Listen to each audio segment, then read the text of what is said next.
Welcome back to the 45th episode of the BatChums podcast.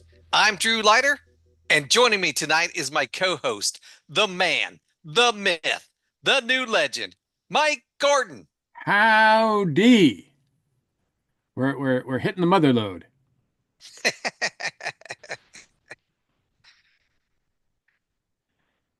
All right, so this is Batman Season 2, Episode 10, Ma Parker.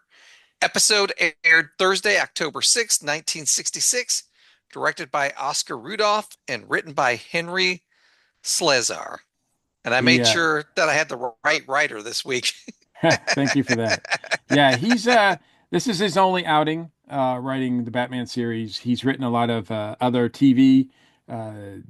Alfred Hitchcock Presents, I think, quite a few episodes of those, as well as a lot of other television as well. So this is his only foray into Batman 60 series, and he did not get the memo that the second title needs to rhyme with the first title. So I guess you could say that it's a full sentence, the greatest mother of all, comma, Ma Parker, when you combine them. But yeah, it's not an actual rhyme. So, but then again, this is the mid 60s, counterculture, poems don't need to rhyme. That's so maybe they're just this is just one way that they're just kind of being anti-establishment. But I'm always disappointed when the two titles don't rhyme. As you well stated. When this baby hits 60 miles per hour, you're going to see some serious stuff. Oh, wait a minute. Am I quoting the wrong movie here? Now, before we get to the cliffhanger, the resolution of the cliffhanger and the date, the entrance of our wonderful magic man, um, the scenes from last week, they show Ma Parker blowing smoke in Warden's face.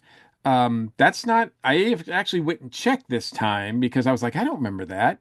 And in the previous episode, does the same scene, and yet right when she goes to blow the smoke in his face, it cuts. It cuts to Batman and Robin in the Batmobile. So I don't know. It's weird that they're showing images or sequences in the previously on that were not actually included in the episode. So I really noticed it this time. I'll be curious to see whether that's a consistent pattern.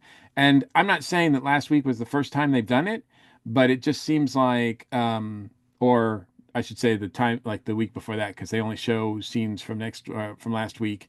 And actually, for them, it wasn't last week; it was just a few days ago, just the next day. So, um, but I do feel it's a bit of a cheat. On the one hand, it's kind of cool because you're seeing quote unquote extra footage, extended scenes, if you will. But I also feel like it's a bit of a cheat. Like, hey, you didn't show that last time. So, but I noticed it again this time. Ma Parker tells Warden Crichton that when the Batmobile hits 60 miles per hour, that's the end of Batman and Robin. One of her henchmen put dynamite in the engine of the Batmobile. Holy speed trap!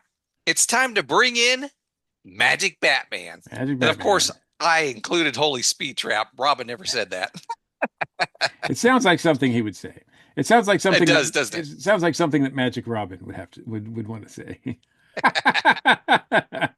We don't have, there's no Magic Robin, I don't think. All right, Magic Batman. Will Batman and Robin be blown to bits along with the Batmobile? Here we go. Magic Batman says a heroic success.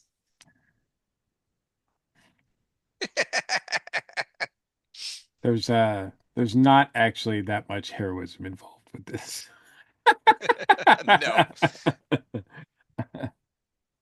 Gosh, Robin is hungry. He hopes that Aunt Harriet has a good meal waiting. He tells Batman to drive faster. Batman points out the 55 mile per hour speed limit sign. A good driver always observes the speed laws. It's the best way to stay out of trouble. But see, didn't I say that last week? Didn't I say that he wouldn't go over 55? Yes, you did. It's been established that he obeys the traffic laws except when he's in pursuit of a criminal. Suddenly, Batman becomes suspicious of Trusty from the prison. Batman pulls over and checks under the hood.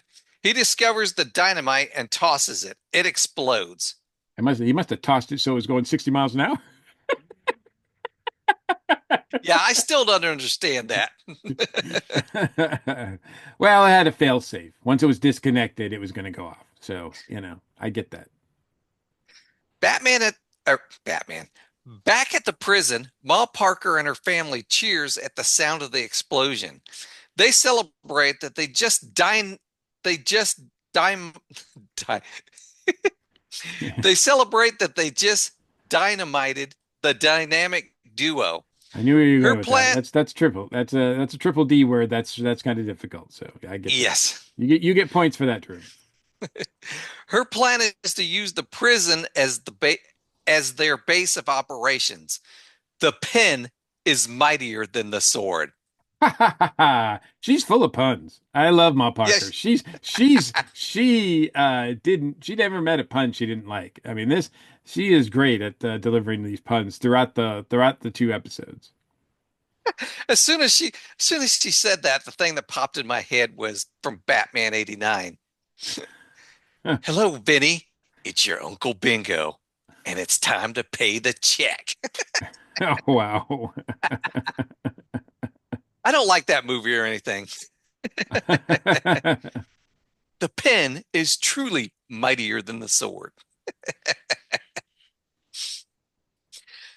Back to Batman 66. Batman and Robin decide to head back to the prison to investigate. When So, talking to so this is so funny because Michelle was watching this with me, my partner, and as you mentioned at the top of the scene, Robin's like, "I'm hungry, I can't wait to see what Aunt Harriet's got." And then this stuff happens with the bomb, and Batman says, "We have to go back." So he circles back, and as they're driving in the opposite direction after they turn around, Michelle goes in Robin's voice, but I'm hungry.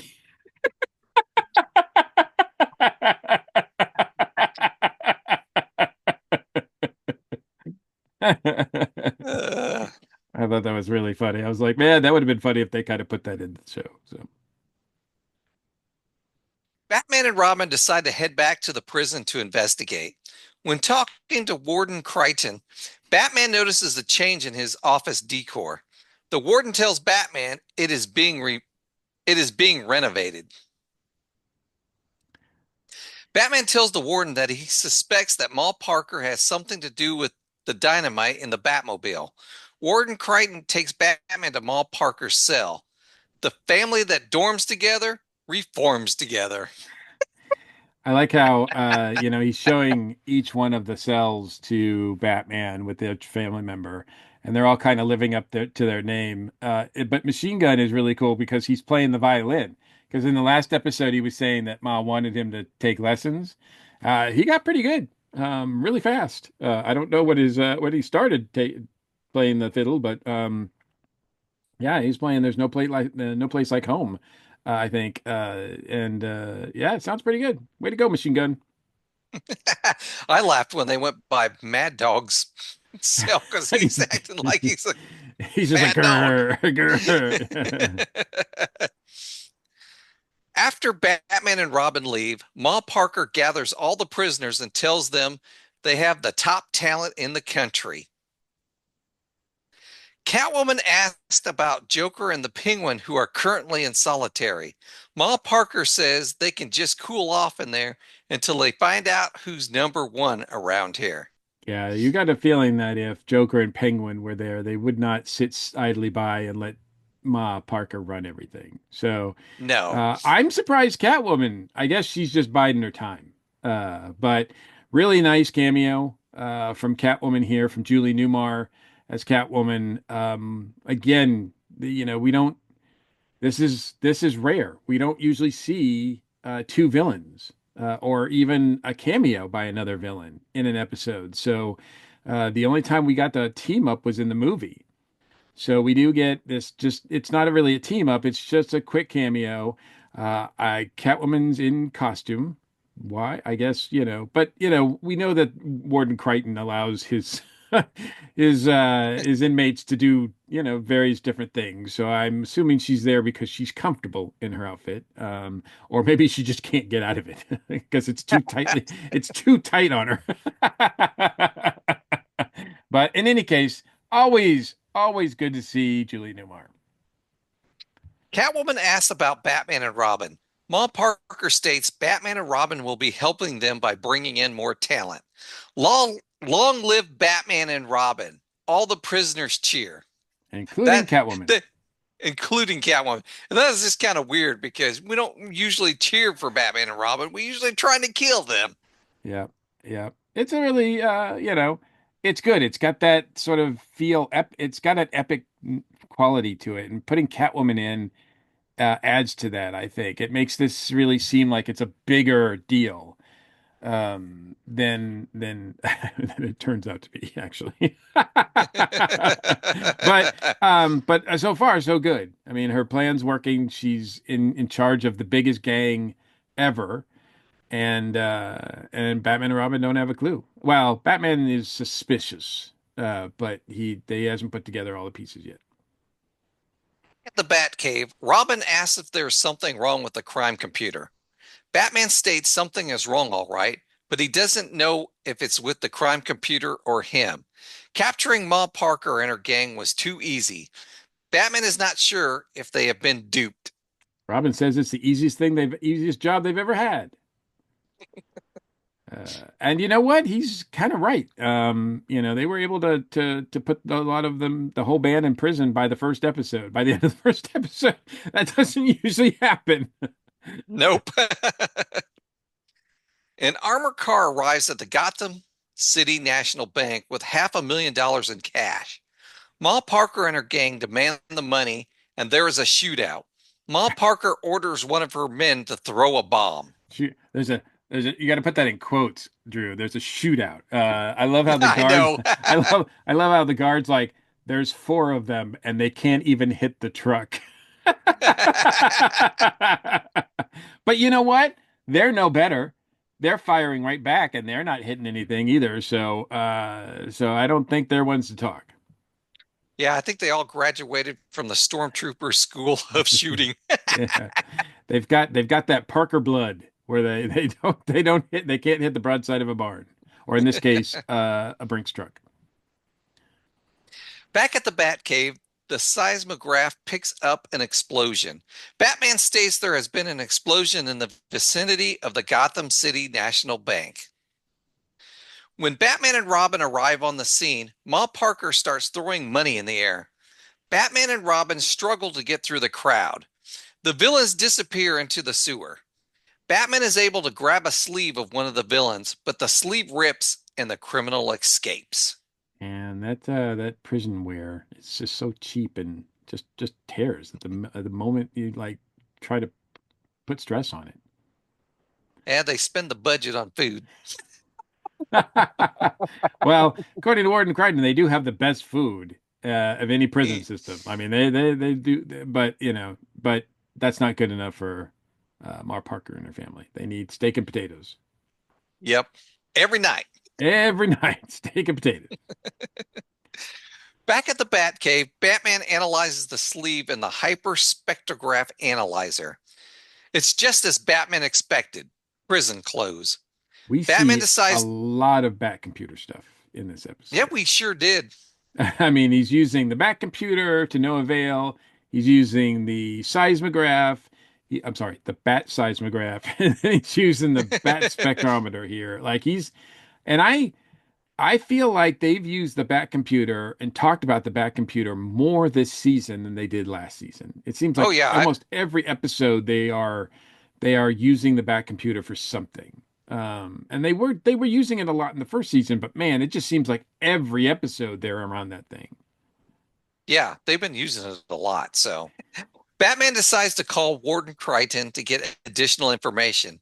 Warden Crichton tells Batman that Ma Parker has taken over the prison. What a Then the what a phone line goes dead. what a hero Warden Crichton is, right? Like he actually stands up to I mean, this is a bold move for Warden Yeah. Crichton. I mean, we got to feel maybe he's got a family, we don't know, but certainly his life is at risk, and he still does what he needs to do to let Batman know that things are not on the up and up there, and I give props to Warden Crichton for this move. It's one of the bravest things I've seen any character do in this whole series. Batman and Robin race back to the prison. You say When Bat race. It's so funny.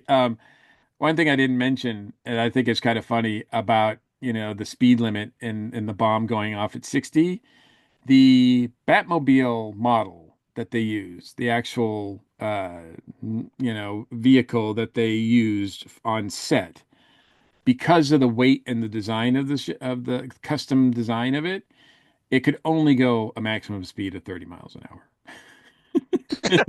So, so there was no danger that they were going to be blown up. And so whenever you see them speed in somewhere, that's cranked up a bit so that it makes it look like it's going a little faster. Um, and it also looks a little clunky too, I noticed. Whenever they park, it just seems like there's a lot of like movement when they park with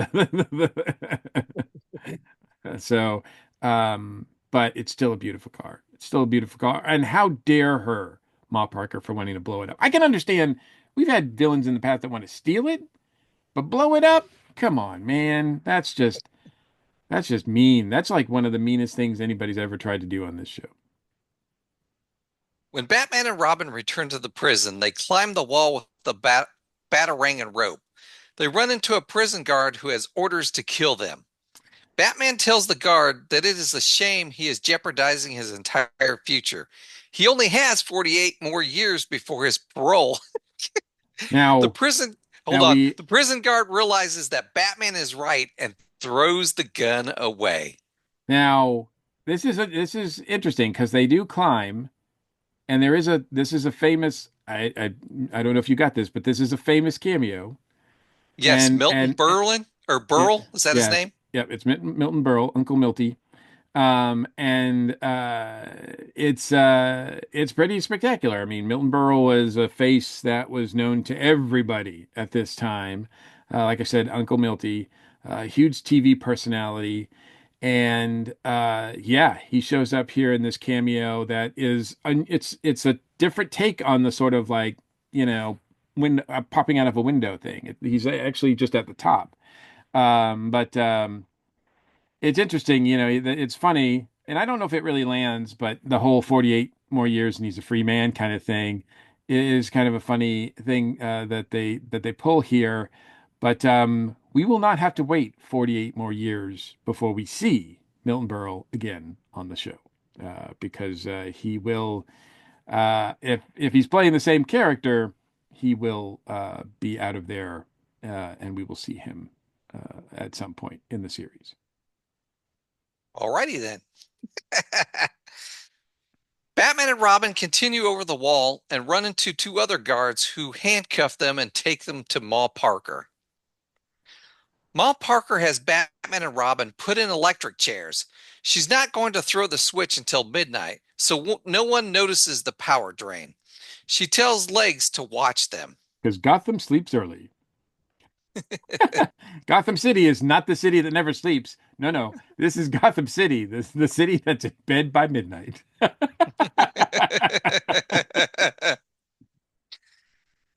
Batman fools Legs into leaving by telling her she is just as good as any boy, even if Ma doesn't think so. Once Now, Legs leave, we're told by Commissioner Gordon in the beginning in the first episode that Legs is the most dangerous of all, right?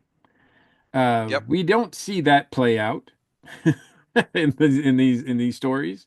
She's constantly criticized by her mother. She's constantly uh, left behind to do the menial work. Ma takes the boys to do robberies and whatnot. So she's given no agency of her own, and so it's really difficult to see why she would get that moniker from Commissioner Gordon of being the most dangerous of all. Although here she plays an important part and probably the most important outside of what Warden Crichton does in this story because she leaves Batman and Robin alone, Batman in particular, to get out of this trap. So if she doesn't do that, then obviously Batman and Robin are fried, and Ma Parker goes on to do what she needs to do. Um, Legs does play a pivotal role in this. Although not of her really her own agency, she's played by Batman. Batman just sort of sweet talks her, if you will, and it's kind of not very complimentary, I think, toward like for everything and that's cool about what Ma Parker's doing as far as being a formidable, maybe one of the most formidable villains that Batman's ever come across.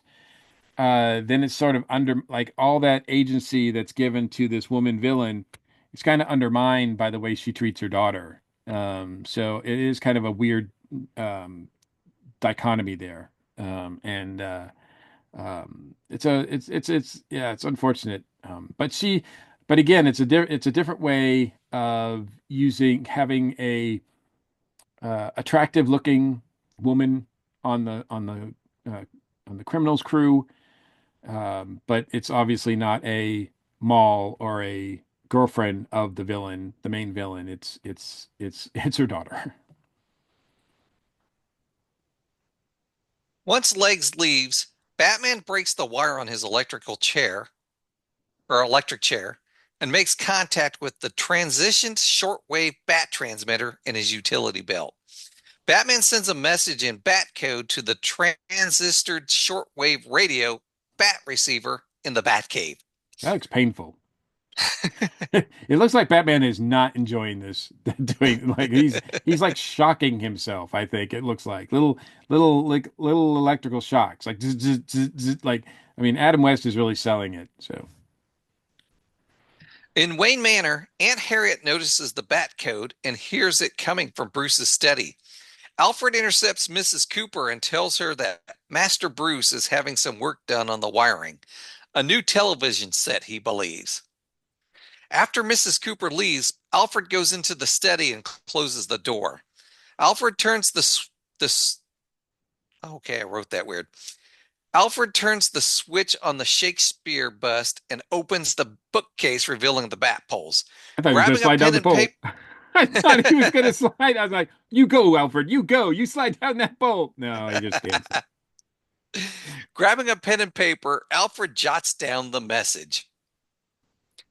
Back at the prison, Ma Parker and her family return just before midnight. Batman asks Ma Parker to spare Robin, but she just laughs. Ma Parker throws the switch and it flames. The electricity goes out. Ma asks for a match. Batman offers her one.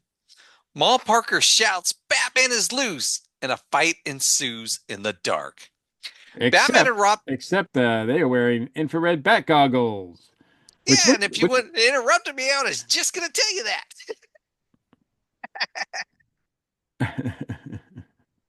they look really cool. Bat goggles. I'm like, They where can I do. get a pair of those?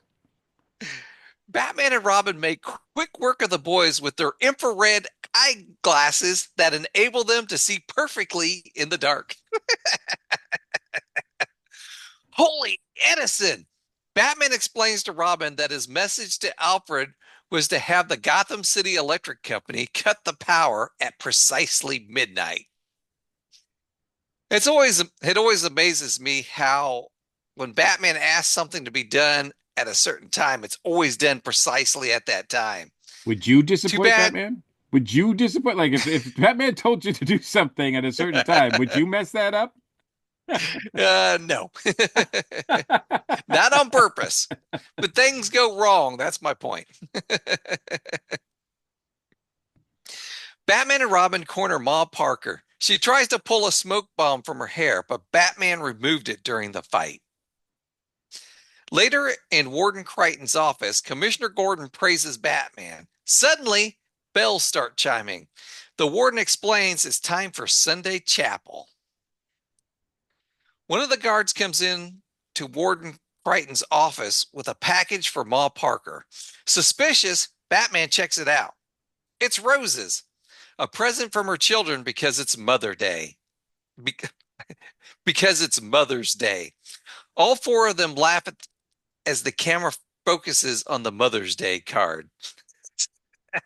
Yeah, it's one of those, those cliched '60s or sitcom endings where everybody just stands around and they're like, ha ha ha ha, ha," at the end, they're all laughing. What's kind of sad is that neither Batman or Robin have living mothers. So you'd think this day would be a solemn occasion for both of them. Instead, they're just yucking it up.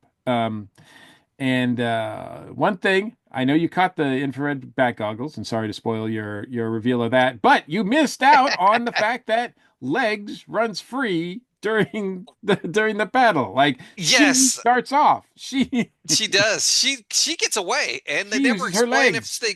they never explain if they capture her or not. That's why she's dangerous, Drew. That's why she's the most dangerous of them all. She's got legs. She can use them to run. That's why they call her legs. Um, so yeah, she gets free, which is interesting because yeah, you're right. They don't say afterwards that they caught her or anything like that. That we're led to believe that she's let go. Maybe Batman felt bad because he used her to get free. So he's letting her go because he feels bad about that. But I think this was a pretty good two-parter. I don't know if the second part really lived up to some of the promise of the first part, but I thought overall it was pretty strong. Shelley Winters was, I thought, pretty strong as well. We talked about her in the last episode, so I'm not going to go over her accolades or anything, but I have seen some criticism about her performance here. I mean, because it does seem like she has like the volume set at like 11 and just constantly like yells all the time. Um, but allegedly, it's told that Shelley suffered a back injury on the set. So it's possible if she looks pain throughout the story or if she looks like she's not at her best, it's possible that that's why. But I thought she did a good job. I mean, I'm not a huge Shelley Winters fan anyway, so I can't say that I think that she's doing anything terribly different than what she normally does. And the character doesn't really give you a lot of nuance. It's she either is yelling or she's playing the victim, the poor mother. And she does both of those capably, but I think the writing is strong. I wish that the writer had gotten a chance to uh, Henry Sleezar had gotten a chance to do some more episodes because I thought this one was pretty strong. What about you? I enjoyed him. I thought this two-parter was fun, and I know that with the season starting out. Hey, I know I'm going to dump on them again, but the Archer and the Minstrel episodes, so far they've been the weakest ones. But the series, we talked about the show maybe losing momentum, but I don't think it is. Kind of started off a little slow, but I think it's picking up, and we've had some fun stuff going on here. You know, especially with the cameo of Catwoman in this, that was unexpected, Mm-hmm. and the characters were kind of fun to watch, and we had some kind of crazy stuff going on, but we had Alfred almost going down the bat poles. Aunt Harriet wondering what's going on in Bruce's study. We had lots of gadgets being used, so it's interesting, fun, and Yeah, I think so as well. I think this was you're right. They were some kind of mixed thoughts about some of the first few episodes, especially involving the new characters, the ones that were created for the series, and some of those didn't land as well. But this one I thought did. If I compare this to some of the other episodes, I have to say that this one was pretty strong. I'd still put, maybe the King Tut and the Catwoman one. both of those over this one, but I think that there's not a huge drop off there. So,